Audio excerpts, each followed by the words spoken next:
Hello বন্ধুরা, আজ আমরা নাম্বার সিস্টেম বা সংখ্যা তত্ত্ব সম্পর্কে জানব।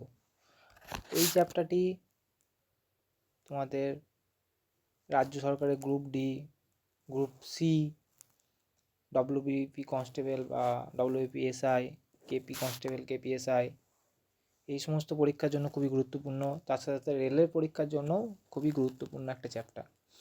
আজ আমরা নাম্বার সিস্টেম সম্পর্কে প্রথম জানবো। এই চ্যাপ্টারটা সম্পর্কে নাম্বার মানে সংখ্যা, এই সংখ্যাকে প্রধানত দুটো ভাগে ভাগ করা যায়। একটা হচ্ছে রিয়েল নাম্বার, দেখো প্রথমে একটা হচ্ছে রিয়েল নাম্বার। রিয়েল নাম্বার মানে হচ্ছে একটা বাস্তব সংখ্যা, রিয়েল নাম্বার একটা। আর একটা সংখ্যা হচ্ছে ইমাজিনারি নাম্বার। রিয়েল নাম্বার মানে হচ্ছে যে সমস্ত সংখ্যার square number, x square, x square equal to ধরো 4, তাহলে এটা কি নাম্বার? এটা সবসময় রিয়েল নাম্বার। কারণ এক্সের ভ্যালু আমরা কী পাবো? এক্সের ভ্যালু আমরা পাবো এক্স ইকুয়াল টু √4, অর্থাৎ ±2, তাই এটা একটা রিয়েল নাম্বার।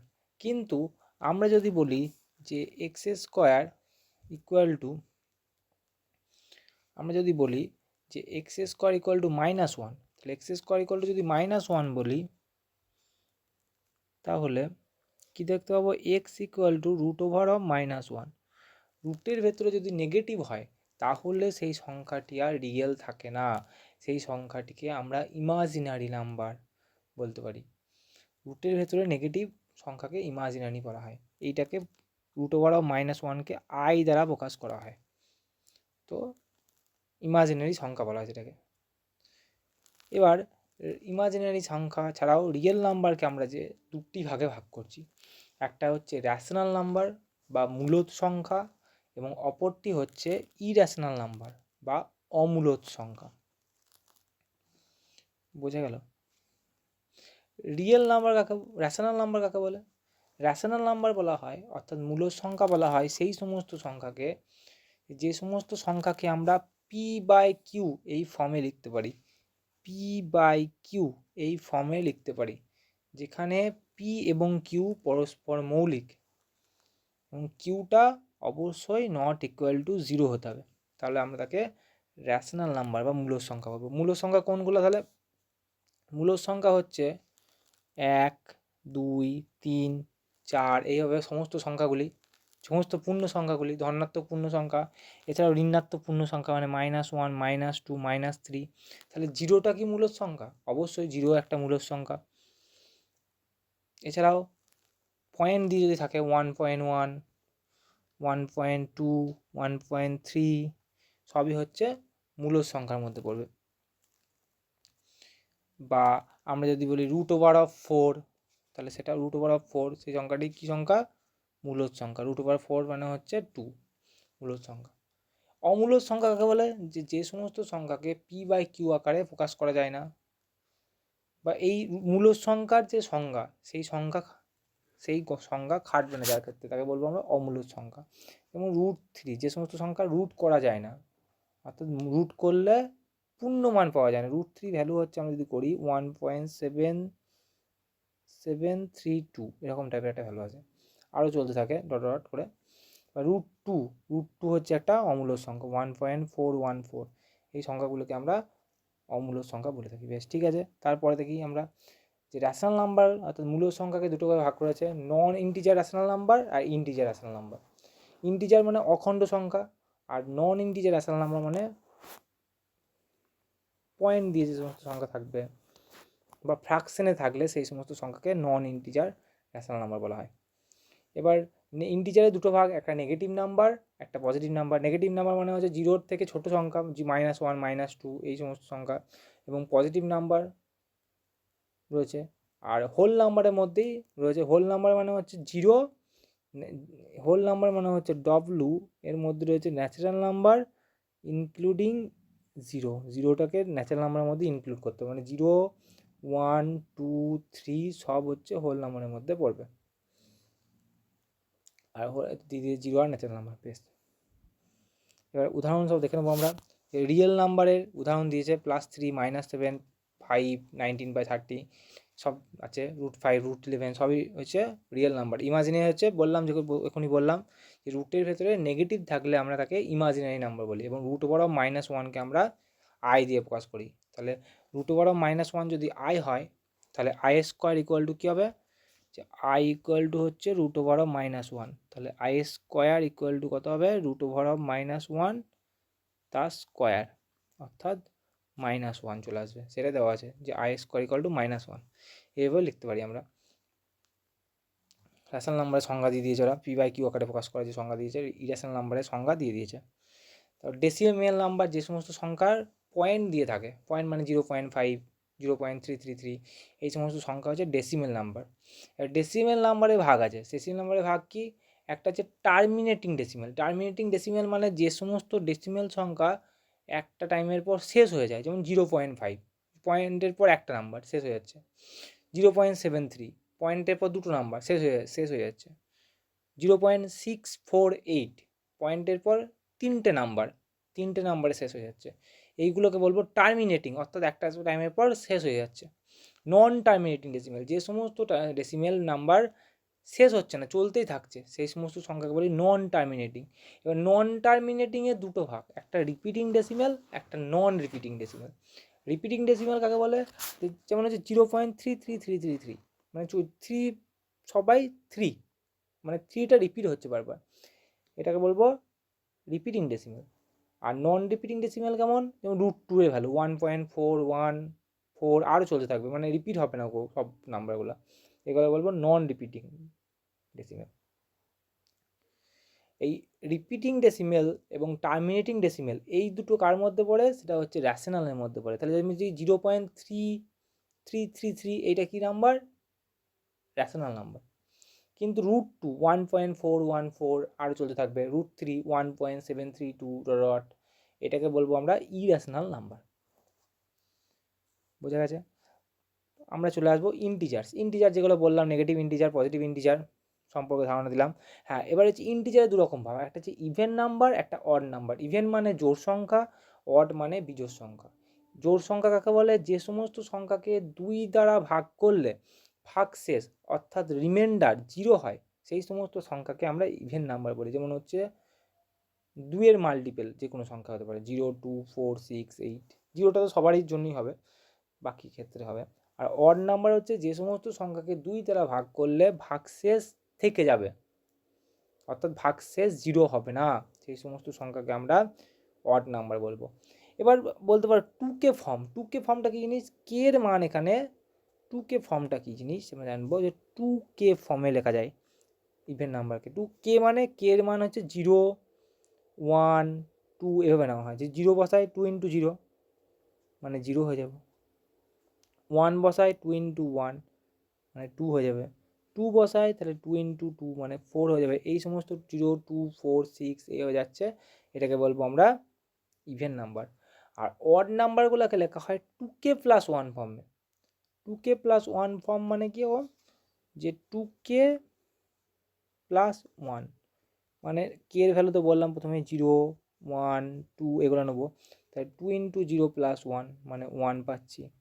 এভাবে 2 × 2 + 1 মানে 3 পাবো, এইগুলোকে বলবো আমরা অড নাম্বার। দেখি পরে চলে আসি আমরা, দেখো এবার এইখান থেকে পরীক্ষায় কোশ্চেন আসে, সেটা হচ্ছে দুটো ইভেন নাম্বারের যোগফল কি হবে সর্বদা। দুটো ইভেন নাম্বারের যোগফল সর্বদা ইভেন হবে। ধরে নিই দুটো ইভেন নাম্বার, ধরে নিই 2 আর 4, তাদের যোগফল কত হবে, 2 + 4 মানে 6, 6 হচ্ছে একটা ইভেন নাম্বার। দুটো ইভেন নাম্বারের বিয়োগফল কী হতে পারে, দুটো ইভেন নাম্বারের বিয়োগফলও সর্বদা ইভেনই হবে। 2 থেকে 4 বাদ দিলাম, -2, সেটাও একটা ইভেন নাম্বারের মধ্যেই পড়বে, 2 দিয়ে ডিভিজিবল। বোঝা গেল? বেশ। দুটো অড নাম্বারের যোগফল কী হবে, ধরো 1 আর 3 দুটো অড নাম্বার, তাহলে যোগ করে দিলাম, তাহলে ইভেন নাম্বার হলো। দুটো অড নাম্বারের বিয়োগফল 1 - 3, সেটাও একটা ইভেন নাম্বার হলো। এবার ইভেন আর অড যদি যোগ করি, একটা ইভেন নাম্বার একটা অড নাম্বার নিই, একটা অড নাম্বার 1 আর ইভেন নাম্বার 4, তা যোগ করলাম অড, তাহলে even plus odd, even plus odd যদি যোগ করি তাহলে অড হবে, বা ইভেন মাইনাস অড করলেও অডই হবে। এবার অড নাম্বার গুণ করলে কি আসবে? অড ইন্টু অড, দেখো ওখানে দেওয়া আছে 1 ইন্টু 3, 3 অড নাম্বার। দুটো ইভেন নাম্বার গুণ করলে ইভেন নাম্বার আসে। একটা ইভেন নাম্বার একটা অড নাম্বার গুণ করলে সর্বদা ইভেন নাম্বারই আসবে, কারণ ইভেন নাম্বারের মধ্যে 2 থেকে যাবে, 2 দিয়ে ডিভিজিবল কোনো সংখ্যা থেকে যাবে। যেমন আমরা যদি বলি ইভেন নাম্বার 4, অড নাম্বার 3, তাহলে 12, 12 কী নাম্বার হচ্ছে?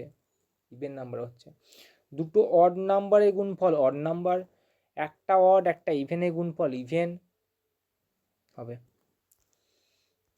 হয়ে গেল কটা? প্রাইম নাম্বার কাকে বলে? যে সমস্ত সংখ্যা আর কেবলমাত্র দুটি উৎপাদক থাকে তাকে প্রাইম নাম্বার বা মৌলিক সংখ্যা বলে। যে সমস্ত সংখ্যার কেবলমাত্র দুটি উৎপাদক থাকে তাদেরকে প্রাইম নাম্বার বা মৌলিক সংখ্যা বলে।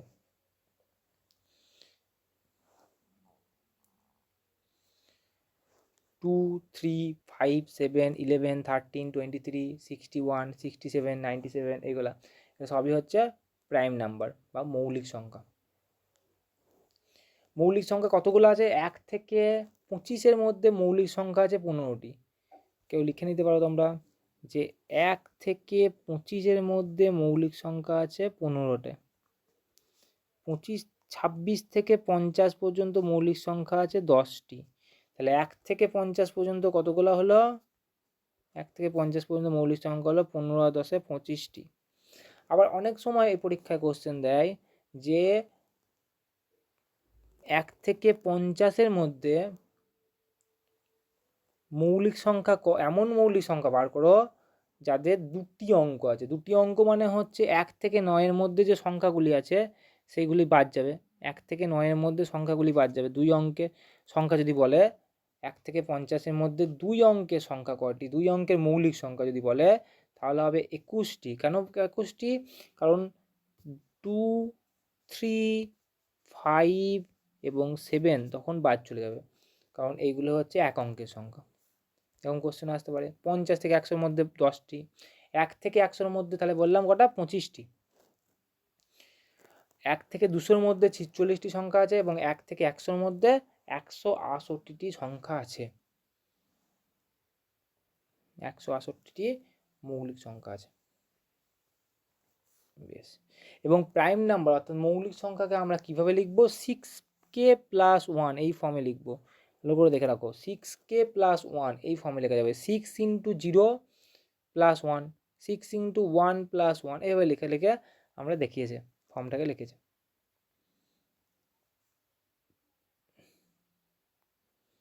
এই ফর্মে লেখা যায়। কিন্তু এটা বলা আছে যে 6k + 1 এর সংখ্যাগুলো প্রাইম হবে, কিন্তু এটা নয় যে সমস্ত প্রাইমই এর মধ্যে চলে আসবে। যেমন 1 যদি ধরি 6k এর ভ্যালু তাহলে 7 একটা আসবে। 2 যদি ধরি তাহলে 6 × 2 + 1 মানে 13 আসবে। 3 যদি নিই 3, 6, 6, 3, 6, 18 + 1 19 এরকম আসবে। এভাবে করতে পারি। কম্পোজিট নাম্বার কাকে বলবো? প্রাইম নয় যে সমস্ত সংখ্যা, অর্থাৎ যে সমস্ত সংখ্যার মৌলিক উৎপাদকভাবে ভাঙলে 2-এর বেশি উৎপাদক থাকে তারা হচ্ছে কম্পোজিট নাম্বার, অর্থাৎ যৌগিক সংখ্যা।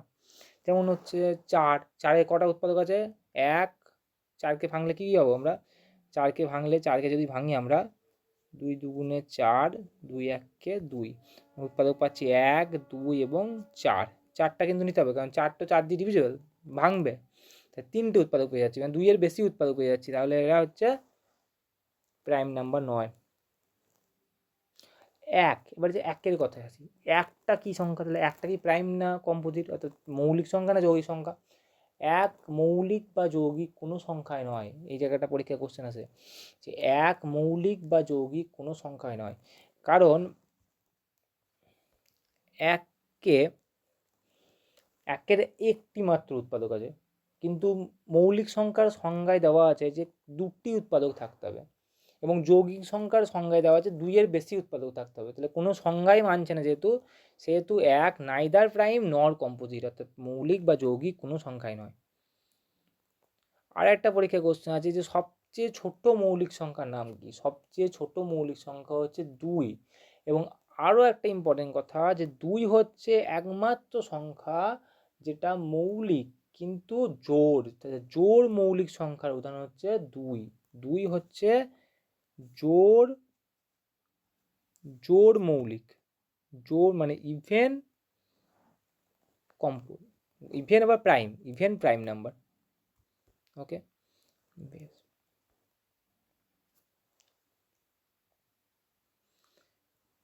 এবং আরেকটা কথা, যে দুটো প্রাইম নাম্বার